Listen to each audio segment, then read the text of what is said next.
What is it that you're looking for in enlightenment? Well, I don't know really. It's very individual to everybody, isn't it? My assumption that I know. Yeah.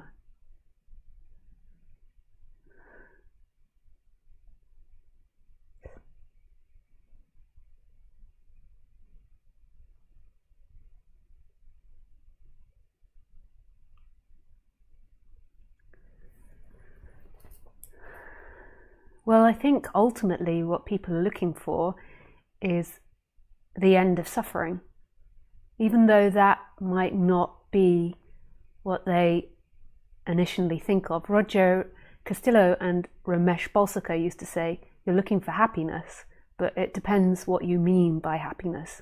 That could mean so many different things to people. The Buddha used to say it's the end of suffering, and I like that idea. And to me, suffering is the attachment to pleasure and the belief that pleasure will set you free, and the avoidance of pain and the belief that pain will cage you. And I think that's roughly the same as what Roger and Ramesh would say. They would say, actually, it would be different. They would say it's the end of doership, which is the belief that you are the doer of your actions. Yeah, so actually they would say it different. That's, I think, what they would say. So that is also true as well. Like, that is part of the end of suffering to me.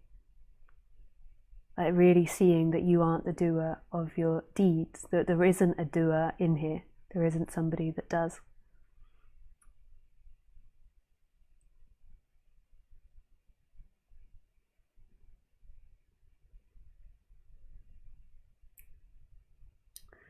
When I got into this subject, I thought that freedom was becoming something better than what I was. So adding things to myself.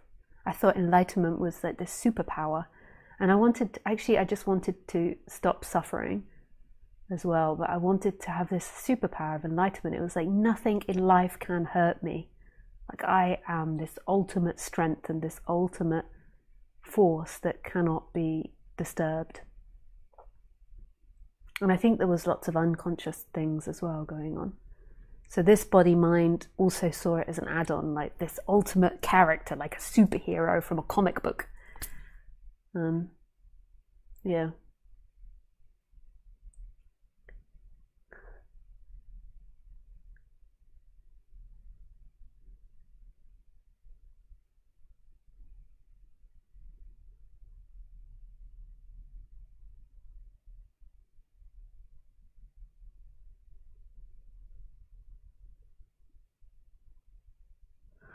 But it's not like that. It's so vastly different from expectation. It's the end of conceptual thinking.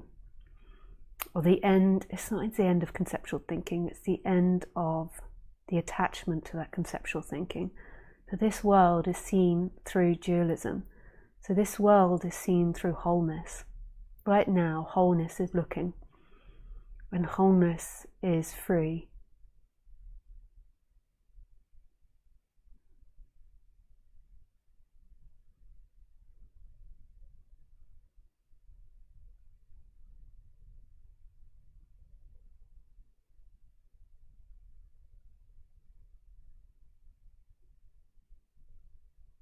So wholeness is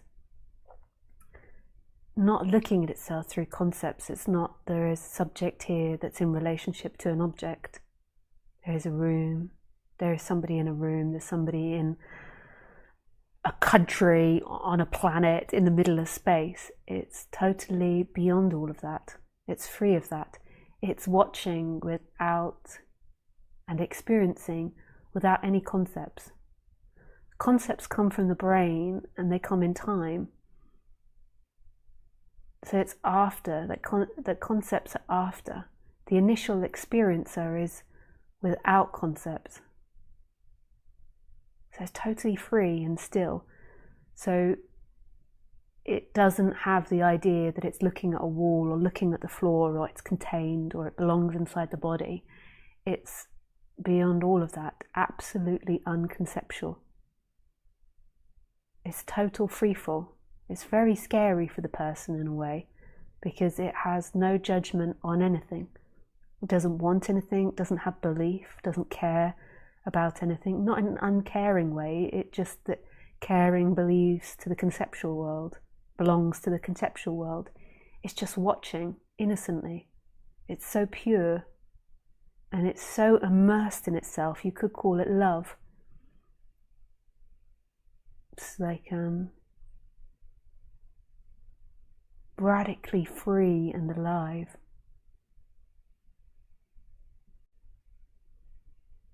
It's so different from the way that humans normally experience. Humans experience it's almost simultaneously. So the consciousness becomes contained in the person. So the experiencer comes contained in the person, and then the person is always looking at the world conceptually. It doesn't realize it, but the mind is subject, object, good, bad, right, wrong, wall, me, floor, sofa. It's always looking in separation, and it's an energetic thing.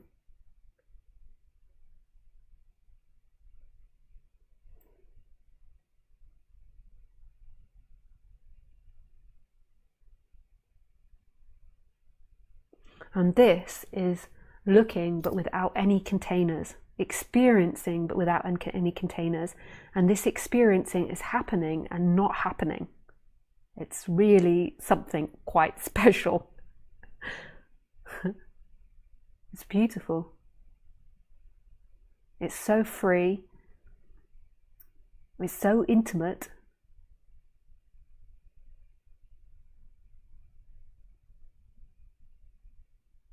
It wants nothing, it's after nothing, contains nothing. It's got no limits on it. It's so limitless, it's not even limitless, because that's a concept.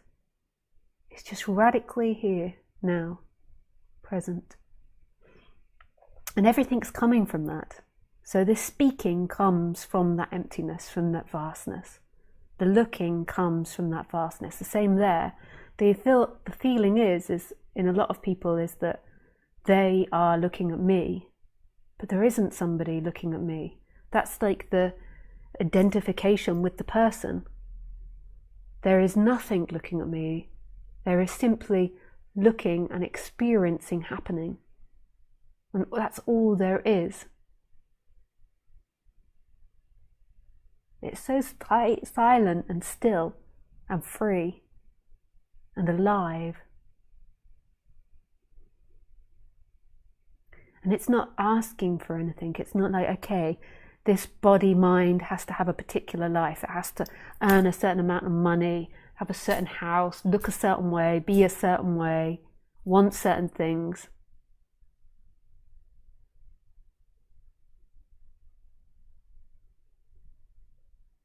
It's just experiencing absolutely unconditioned love.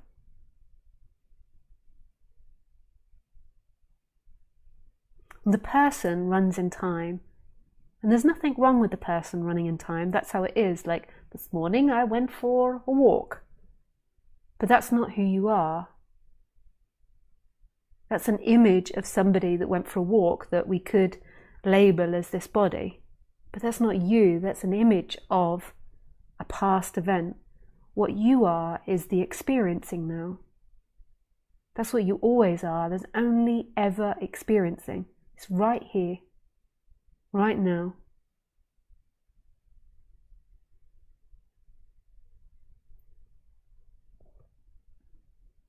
Just this experiencing. And then you could say, okay, so tonight I'm going out to a dance, but that's an image of a you going out to a dance. And you have this image and it contains thoughts, it contains feelings, it contains a picture.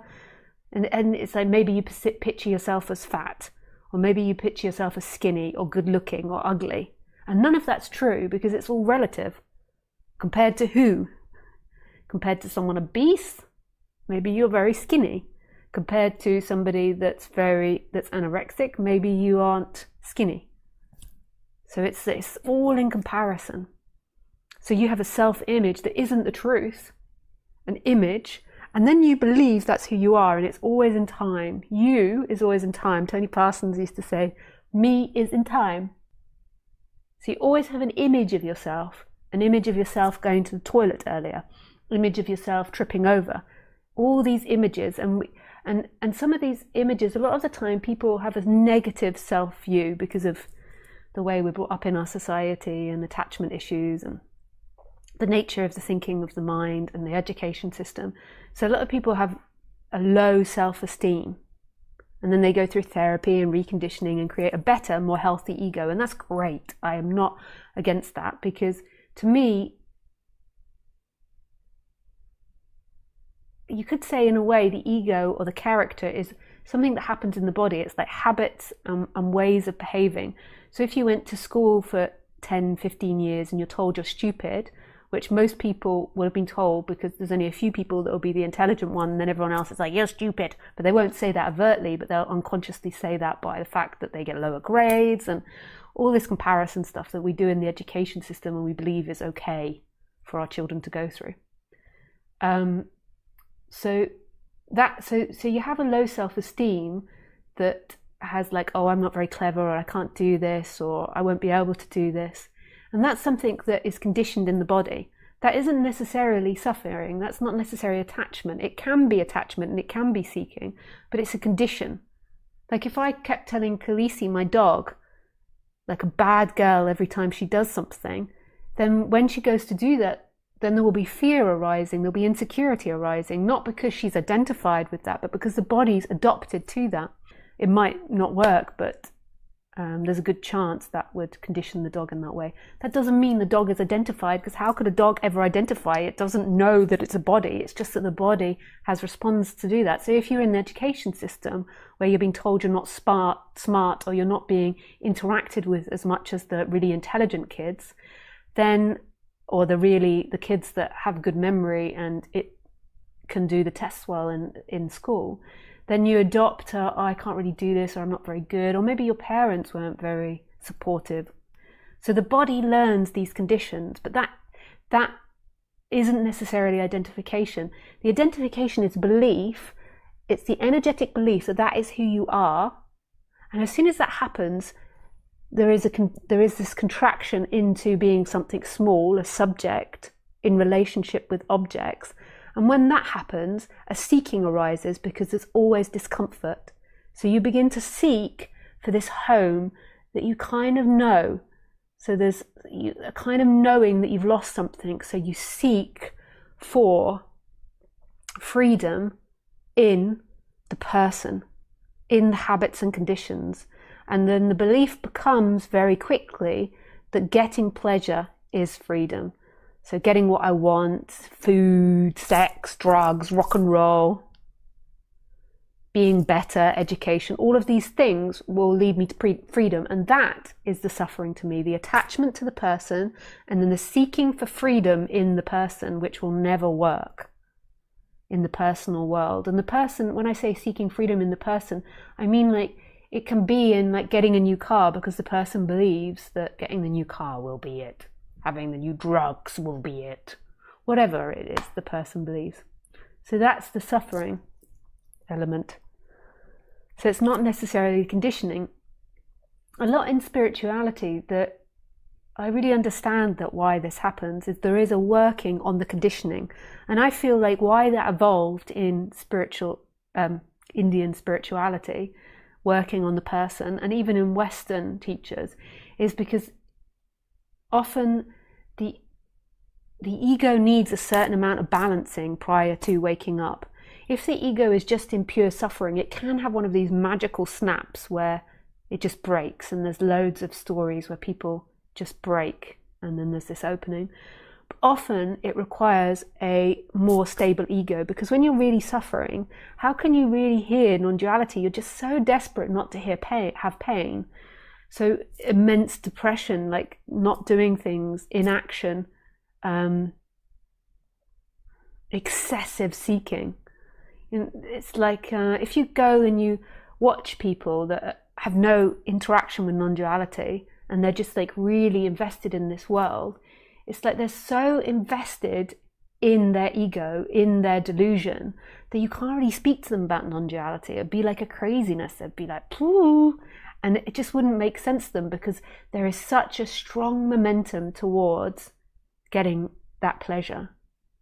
So in Indian spirituality, and in a lot of like Western teachers now, they mix it with psychology, because it does seem that there needs to be a settling down of the person. And then when the person becomes more settled, then there can be a waking up that happens. Because what happens to me in these talks, even though I say to me, it's really illusory, I just say that because it's like not wanting to be too prescriptive, you know, like this way is the right way. Like trying to give you your own, that body mind, its own way of working these things out, not me just being like the right teacher.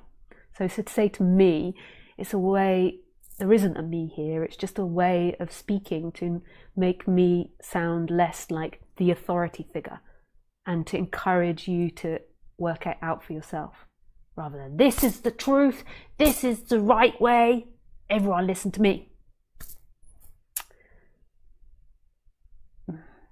Now I forgot what I was going to say. Yeah.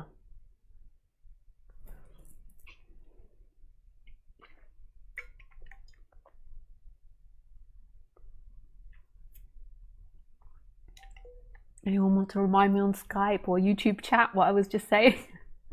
Sorry, I was just getting there.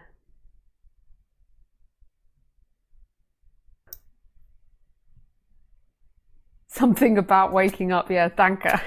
That was helpful. Oh yeah, thank you, no, that was helpful, it reminded me. Thank you, Kwak.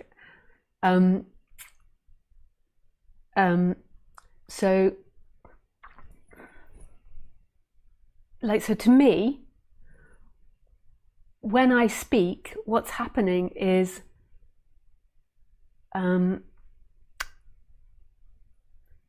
it's like a resonance, a calling. Like it's like this energy, these words are calling something forward.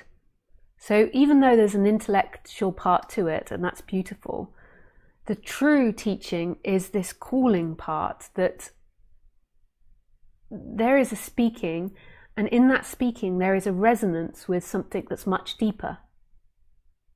And it's not of the mind, it's not of the ego, it's not of the personality structure, but as this begins to happen, it creates things in the personality structure like bliss or expansion or all these different things, but it's calling to that which is actually listening.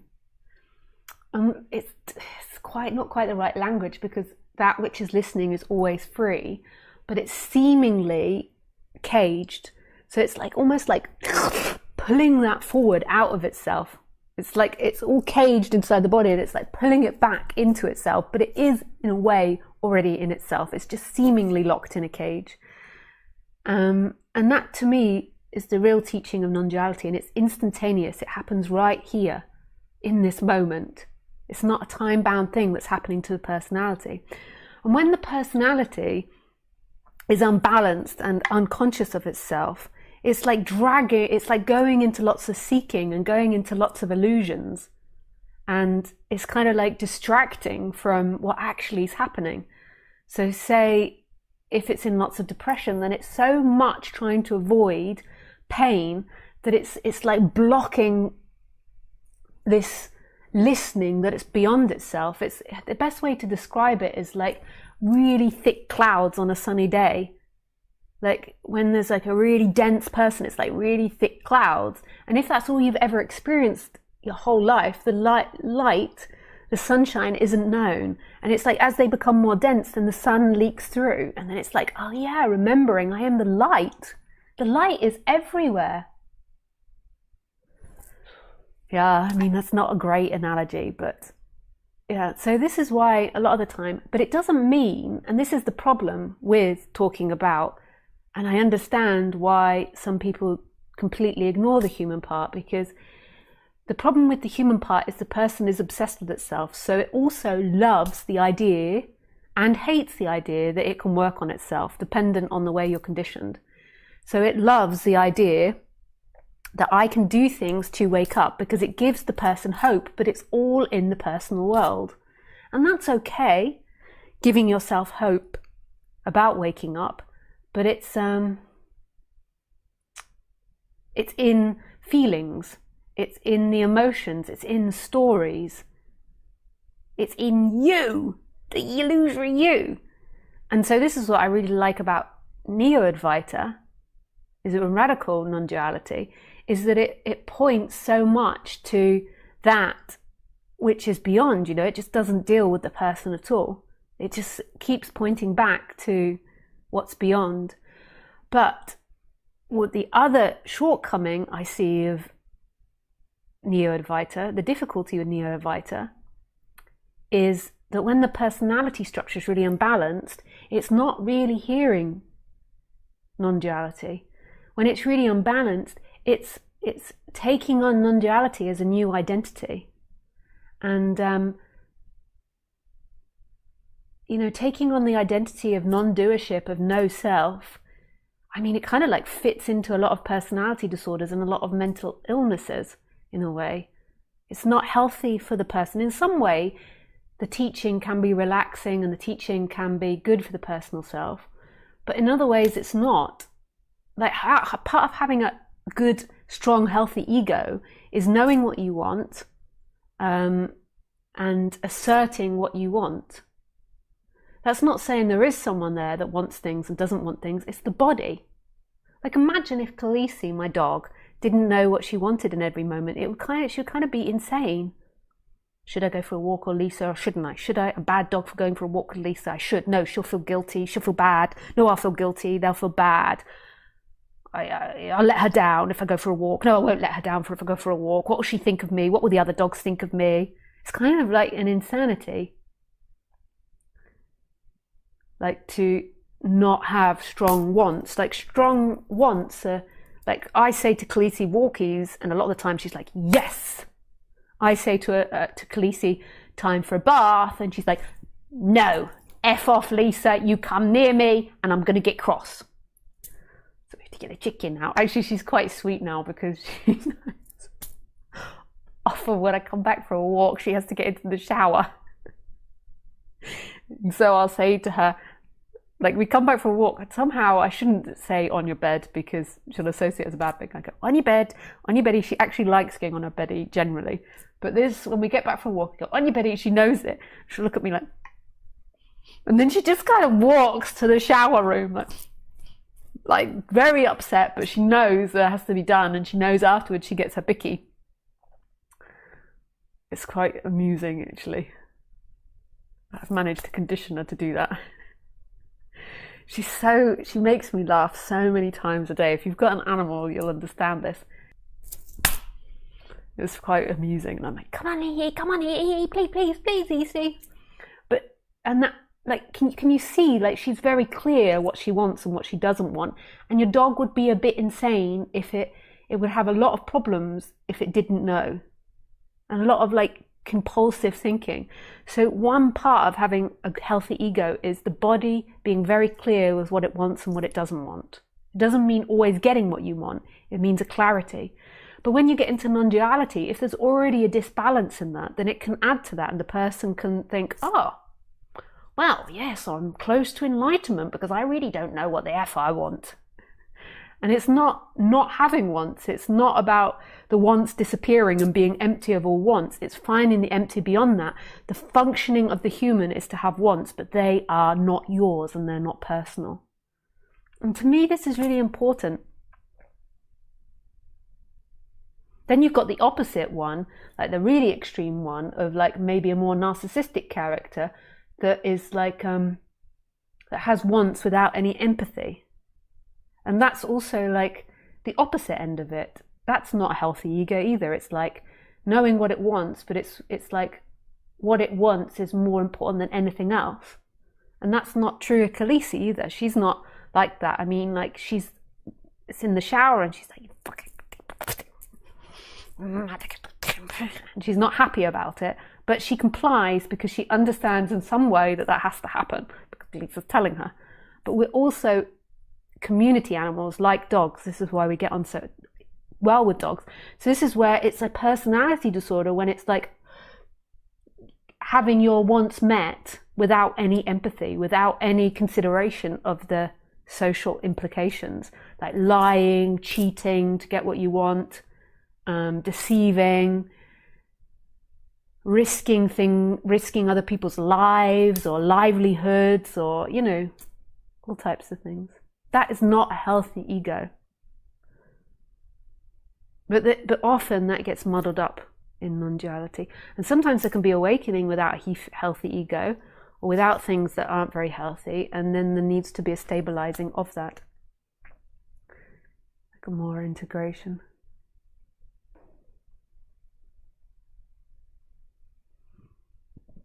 So the waking up isn't personal. It's not about the person becoming empty. That's the character. It's that the character isn't who you are. And freedom isn't found in the character. You are not this person that went for a walk this morning. That is an image that's appearing now. You're not the person that's going to work tomorrow. That is an image. That is the story of this body. And there has been an immersion with that, and then a feeling like that is who you are, and that's who's conscious, and that's who's listening to Lisa now. That is not who's listening. It's a filter in which life is being experienced through. But it's not who you are. Who you are is this immense, non-dual space that's intimate with everything, that knows everything because it is everything. And it's free. And it's here and accessible right now in this.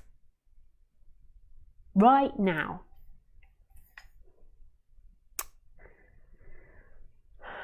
What are you looking for in enlightenment? So to me, although we've already defined that there is no me, I'm just saying that to be humble, so you don't get into this dogmatic idea that I know all the answers. But it's just that the words are coming out here. To me, to you, to me, to you, to me, to you. To me, freedom is the end of suffering, which is the end of the attachment and the belief that the person is who you are, and that seeking pleasure and avoiding pain will free you. I think what a lot of people are looking for is a story. But really, deeply, what every person truly wants is this, is remembering who they are.